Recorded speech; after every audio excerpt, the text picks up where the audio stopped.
I'm Randy Pitchford, president of Gearbox Software, and this is my Star Wars story. When I was a kid, I lived in Los Angeles when Star Wars first came out in 1976. My father took me to see it at the Chinese theater. It was incredible. At last! Where have you been? They're heading in this direction. What are we going to do?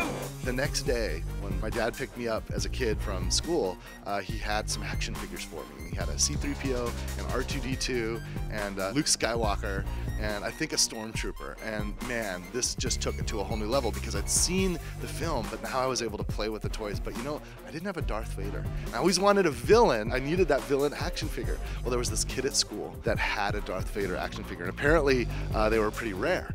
But at the end of school every day, this was, I think I was in kindergarten or first grade, the teacher would have one person from the class that she would pick at random, put the chairs up on top of the desks before we left to clean up the room before we left for the day.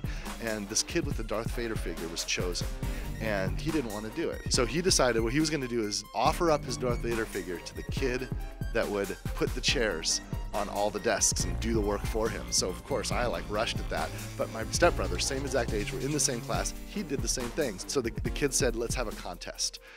You do half the room, you do half the room. Whichever one of you finishes first, you're gonna get the Darth Vader figure. And man, I raced, I worked so hard, I was rushing, I was trying to put those chairs up. By the time I got the last one, I'd realized my brother had beat me. He was long finished. He already had the Darth Vader figure in his hand.